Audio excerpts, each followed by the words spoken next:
network in San Francisco that works for human rights, just and true democracy and national sovereignty in the Philippines. And I'm also working with, Dr. Do you want to introduce yourself? Oh, yeah, sorry. You're good. Hi, I'm Jackie. I'm with the Palestinian Youth Movement. I think that's it, honestly. Yes, for sure. No questions. Yeah, cool. So, so we're going to talk about the origins of International Human Rights Day, kind of like what were the objectives that International Human Rights Day was supposed to have, our stance as different organizers in SF, talk about different people's struggles. We're going to focus primarily on folks that we interacted with, and I encourage you to engage with them afterwards, just because they have to give a very broad, like this description because of time. And we're also going to talk about people's resistance, have some time for discussion for y'all to like kind of synthesize what you're thinking about and questions you still have. And then we'll have some calls to action that we have for y'all. So the Commission on Human Rights was developed, they developed this Universal Declaration of Human Rights after World War II. It was their vow basically saying that we don't want to continue the atrocities that happened during World War II. It was supposed to set out the fundamental human rights that should be universally protected. Some of these include right to life, liberty, and security, as well as freedom of opinion and expression. And every single year, International Human Rights Day is celebrated on December 10th because it was official on December 10th, 1948. The General Assembly proclaimed that this declaration was the common standard of achievements for all peoples and nations. So basically saying these human rights are like these are the human rights that everyone, regardless of nation, should have. And so the people's stance, this is our stance, is that while this seems great, like we want to be able to define what a universal human rights should look like, it was a very truncated definition. So instead of including like people's social rights, some people's economic rights, those were specifically excluded because the U.S. Didn't want to have to mend some of the errors that they had, and thinking specifically about how African Americans have been socially and economically oppressed during Jim Crow laws, and so they didn't want to have to remediate that harm and acknowledge that they had done those human rights abuses in their own country. And so that's why that definition only focuses on political and legal human rights. Yes, and so here is Eleanor Roosevelt. She is one of the chair people of this commission. She was the one that was like kind of in the room to basically say like, this is how the U.S. wants to like define this definition. So even if there's other people who are like, we should include people's economic rights, such as rights of fair wages, housing, healthcare, all these different things. Like the U.S. saw that as socialist, communist, and demonized like people who did want to include those in that definition. This declaration also doesn't really give any way to implement. So like in the case that there is a human rights abuse, what then? This UN declaration basically says you should have rights.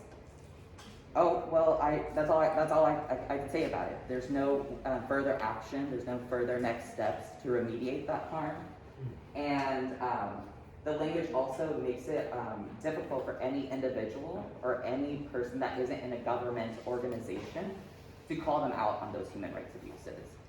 Basically says you do not have agency to speak up and call for any change. So that's why the U.S. has this, like, they get to have this image of being a human rights champion while also sabotaging human rights over and over and over again. This came directly from the president's statement this year. So he said, on Human Rights Day and during Human Rights Week, we reaffirm our commitment to upholding the equal and inalienable rights of all. In the same week, they vetoed the UN Security Council resolution that called for immediate ceasefire in Gaza for the third time. So they have an active role in what's happening in Palestine and are also able to veto it. That is not something that the U.S. should have the right to, but yeah, so there is a huge contradiction of how they are fighting for human rights and upholding them. Okay, so we're going to move into some people's struggles, and these are some of the articles that come from that document that I was just mentioning, that declaration. And so I just want you to keep these in mind, and if I could have 3 people just shout each of these articles out, and just keep those in mind when you hear about people's struggles, because if you read the document, there's sometimes where you're like, oh, I can immediately pin an example of how that is being violated in this country, or violated even in this country here. So someone read Article 5 for me? If you could read Item 5. Yeah. No one shall be subjected to torture or to cruel, inhuman, or degrading treatment or punishment. Thank you. Article 9. No one shall be subjected to arbitrary arrest, detention, or exile. Thank you. And Article 19.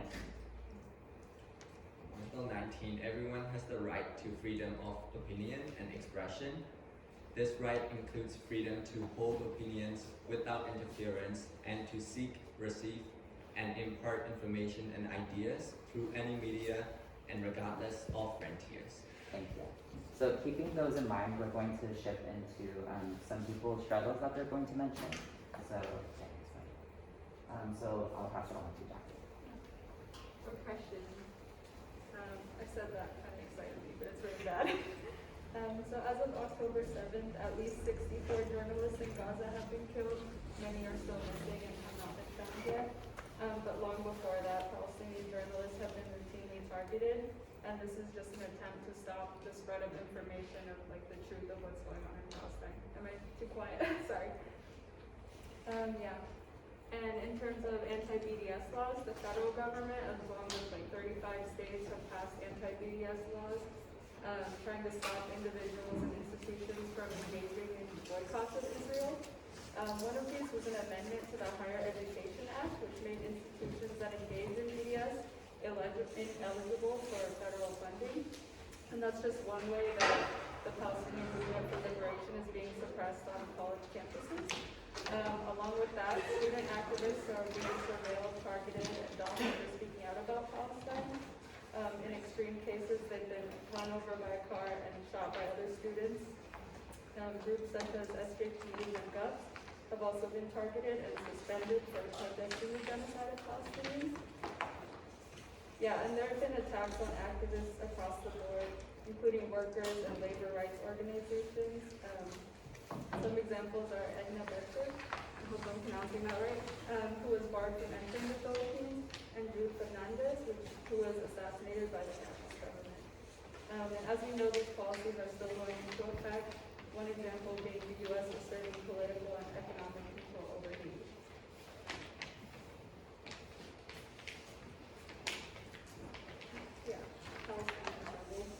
So most of you probably know by now, but the U.S. provides a lot of aid to Israel. It's about $3.8 billion a year on average.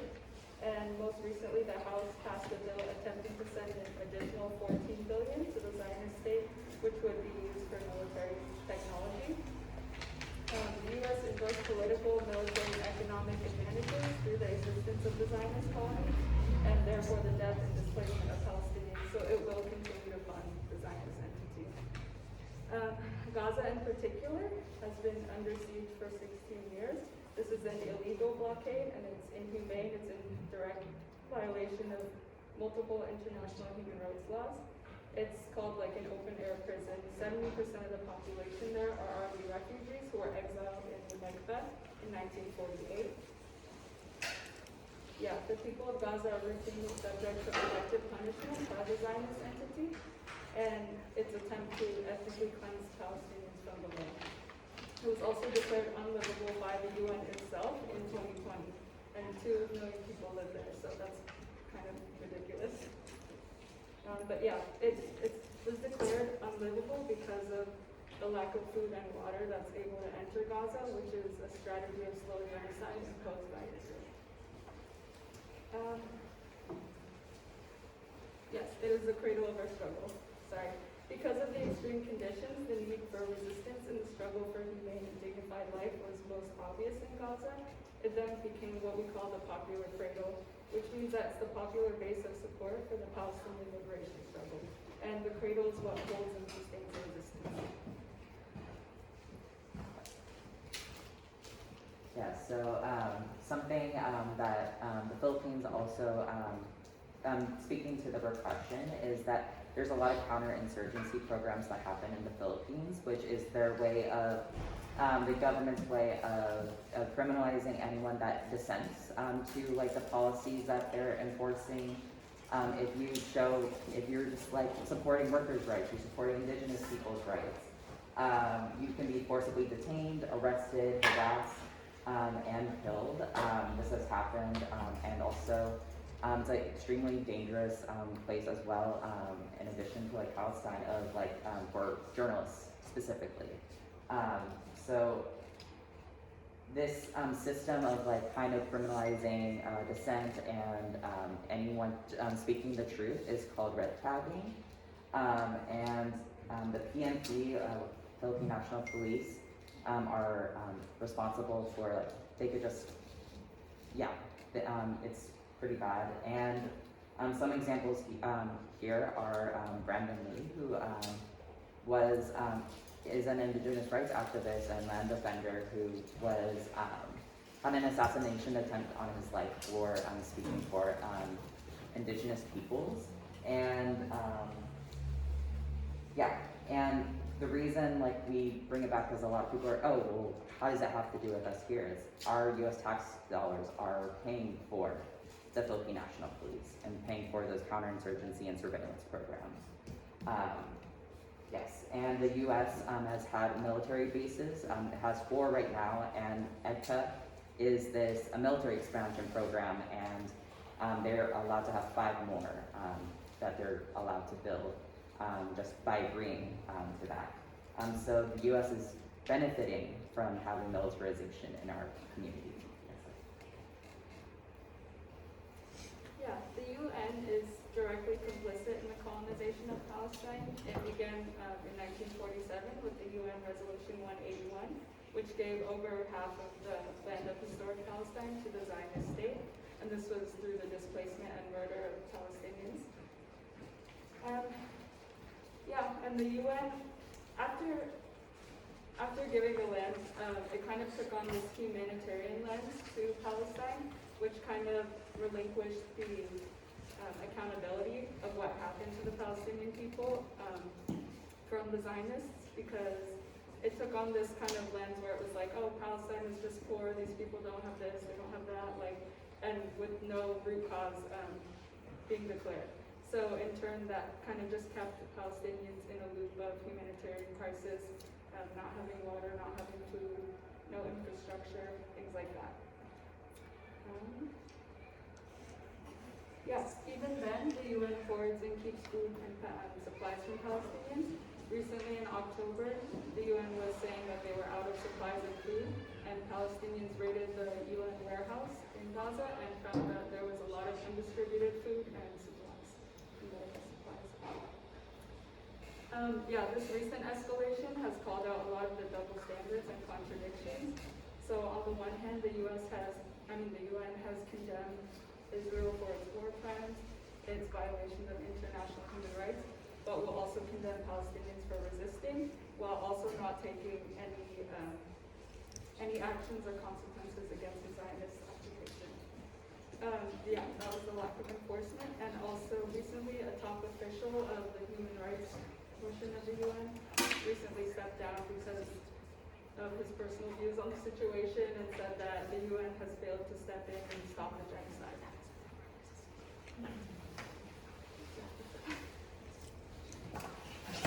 Right, so Adrian?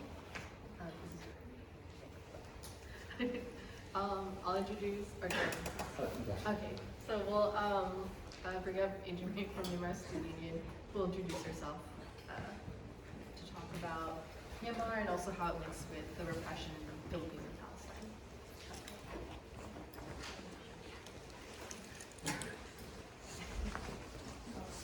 Hi everyone, my name is Angel May and I'm from Myanmar Student Union. And then we are the very first overseas chapter of the Obama Federation Student Unions. And then as you all know, Myanmar is in the civil war since the coup that happened during February 1st, 2021. And people are still suffering from the Myanmar military oppressors. And then the entire villages are still being banned down. And because of the war, there has been still inflation and migrations of asylees, refugees, and internally displaced people. And therefore the people fought back through mass strikes known as the civil disobedience movement in sectors of education, health, government, railroad workers, and garment workers. And then, as you can see, this is a timeline during that happened throughout the coup. And then,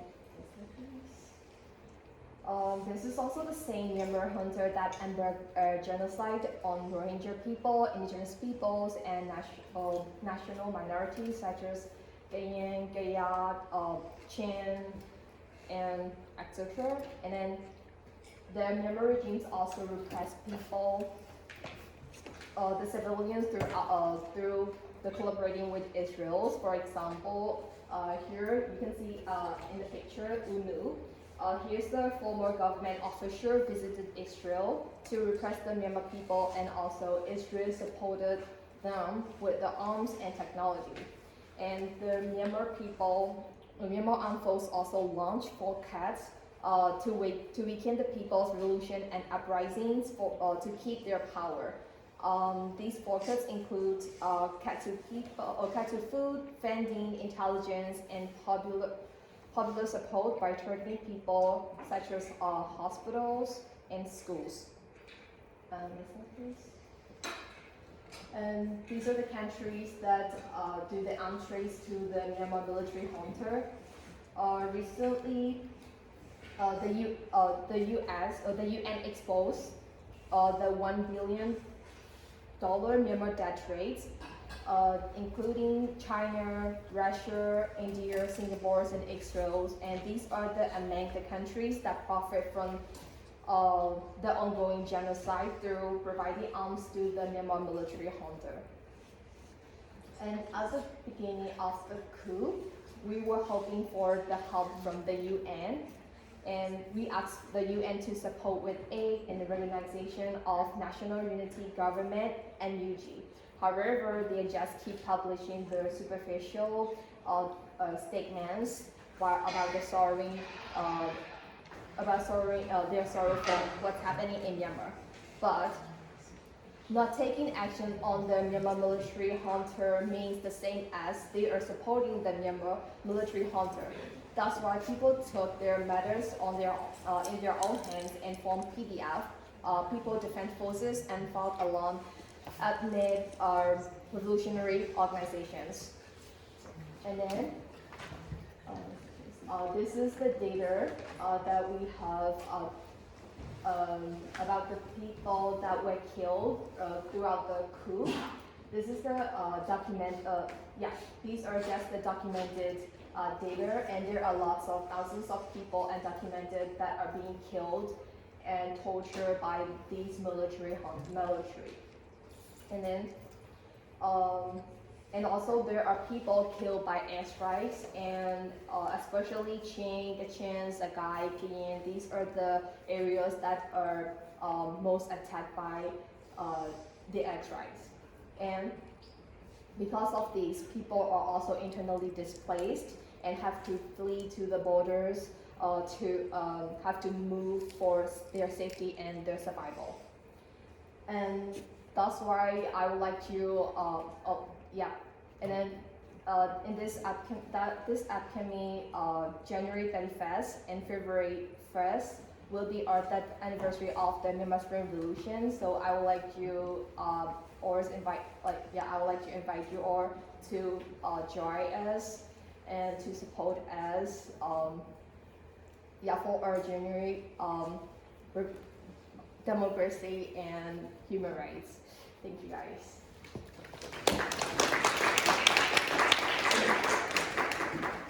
Yeah, so just like kind of like tying in like some of those like kind of broad like summaries of like different people's struggle, like we see that US imperialism is having a hand in like what human rights are being constantly violated, endangered, and that it funds state repression, it funds violence, human rights abuses, and genocide, and naming it as that because as we've seen, like certain media that the US and Western media will have just kind of tries to erase who's at fault because they don't want to acknowledge their own role in it.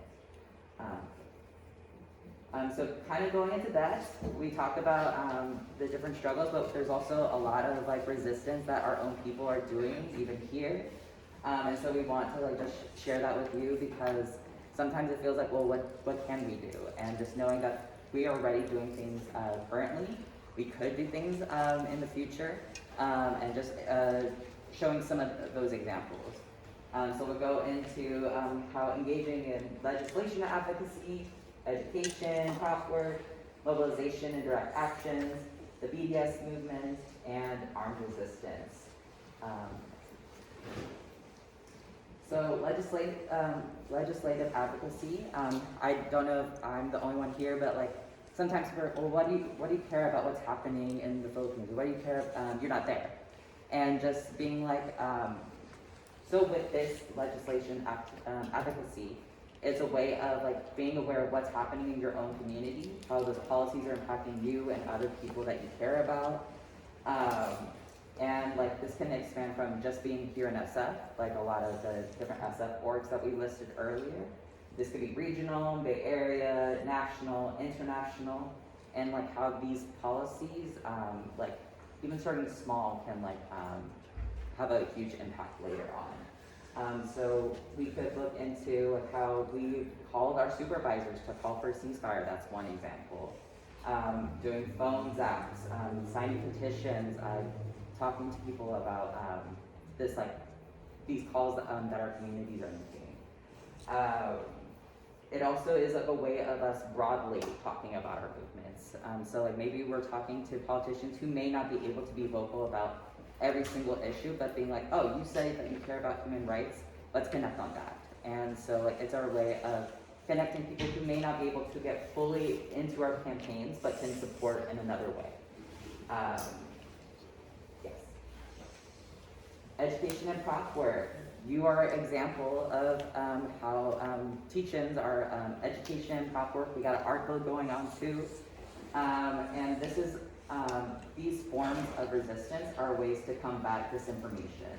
Like Becky was saying, like disinformation is the way that they're able to spread false lies, false information as a way to manipulate the public. It's telling us our other citizens are the enemy instead of the bigger system that's at play.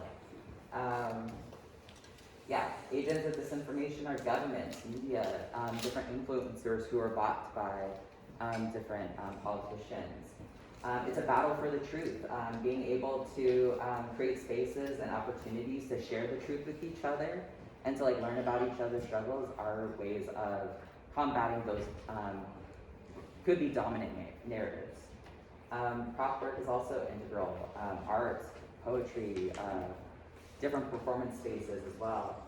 It's a way to challenge and expose the violence that is done on our communities, to highlight and uplift the truth, educate people, and just garner and broaden support. I know like for me, like the thing that got me into organizing was being at Peace Zone and just saying like, oh, all these people do care about like these human rights things that are happening here and in the Philippines or abroad. Mobilization and direct actions. The past 2 months have been a lot of mobilizations and direct actions for Gaza and for Palestine. And so both play a role in agitating the people and providing a space to highlight the people's demands. There is a difference between mobilizations and direct actions. Like mobilizations, people are convening for a specific cause. It can include aspects like speakers, cultural performances, dine-ins. This is one of the International Human Rights Day mobilizations we had in 2021. a direct action is intended to disrupt something as a means to highlight an issue. Earlier this year, we had the No to APEC campaign.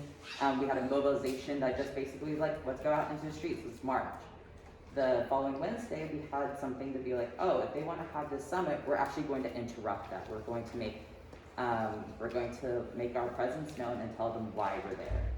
Another example was how, I don't know if y'all know, like all the Bay Area protesters who blocked the Bay Bridge and so caused like 6 hours of traffic or something like that. And so they made their presence known. They're like, you're not going to just have your regular day as usual. And that's another way of direct action.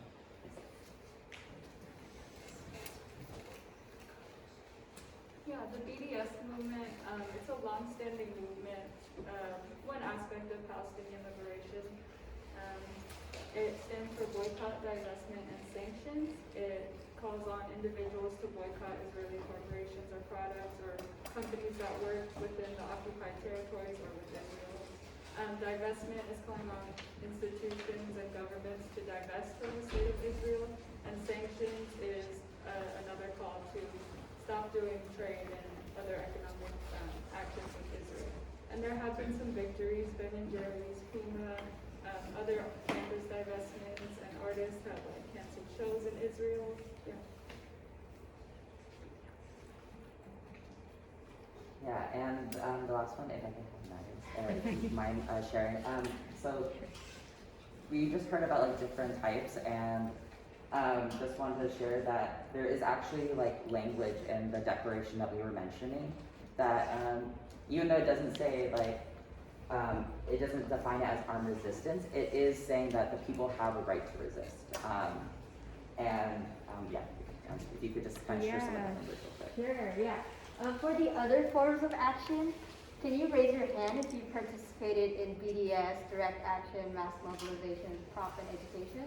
Awesome. I'm not going to ask you if you've engaged in this. This is the Universal Declaration of Human Rights. So people's right to self-determination in the face of tyranny and oppression to be protected by law. Where there's instances or situations where extreme violence is used to suppress the people, then the people have the right to defend and assert their rights. There's also international humanitarian law. It also states that there in the United Nations. And so while human rights organizations and resistance movements recognize that the United Nations has a lot of contradictions within itself, is a tool to uphold imperialist interests, Western superpowers' interests over the global South. We do see that there's even elements within the United Nations that actually state that it is lawful to resist and defend ourselves from fascism and tyranny. And so that you see that in all of these different struggles here. You see that in Palestine, you see it in Myanmar with the civil war there, you see it in the Philippines. Whereas it's different though, because in Palestine, it's a foreign occupation and a power. And then in Myanmar and in the Philippines, you see it as a civil war where you have puppet governments that are basically selling out their people and who are doing the bidding of other powers in order to exploit the land and the people. And so yeah, even with the United Nations, with all its contradictions, it even gives us a basis. And so it's another venue for us to really highlight what's going on and a tool for us to really lobby them and to gain media exposure and to gain public sentiment. Because without mass support, our movements will fail. It is the internal, the fight of the people and the will of the people, as well as our support of them. So yeah, that's that. Thank you. And just to say one last thing about what Narcy was mentioning is like, while armed resistance is one way of resisting, it's not the only way people engage in resistance. And so just knowing that all the different resistances that we've talked about are viable options for fighting for our rights and fighting for our liberation. Almost done, y'all. Thank y'all for being patient with us. So some of the things that we have in common, like a lot of our struggles are intertwined. What happening in Myanmar and what is happening in the Philippines, what's happening in the Congo, what is happening everywhere, they aren't separate struggles that, oh, we can't help them. Like they're all interlinked. We saw that they're all connected to US imperialism, and so like being able to like connect with each other and also see how the oppressors are trying to like silence our movements, we have to like combat that through all those different types of education and all that. We also need to be united. People must find points of common ground in order to advance the broad movement against oppression and to support people's particular causes. So like that's why like when we have mobilizations, like if MSU is like, oh, we're having this event, a lot of different organizations show up. We're not just like, see you next week, you know, like we are showing up. And the collective will. So just saying like, I think Raquel was mentioning at a meeting earlier this week, like people have the right or people have the power to do it if they have the will. And so like if we have the, if we all have the will to want the liberation for our people and to do this, like we will find that way. You know, the brain's not working fully, but yes. Right, and that is like the end of the teaching portion. We are going to have like a small discussion. Of course, I would say definitely keep having this discussion during the art build, but we do have a few questions that we would like to just think about with the people next to you. So what was something new you learned today? What lingering questions do you have? Where do you recognize the resistance in your community? And what do you see our role here in supporting those on the front line? So I'm thinking like, maybe we could do groups of like 5 or 6, give or take, and maybe we'll do like 5 and oh yeah, 3. How many numbers? 3, 4, 6. Okay, so we're going to or should we have some groups? So we'll group you and then like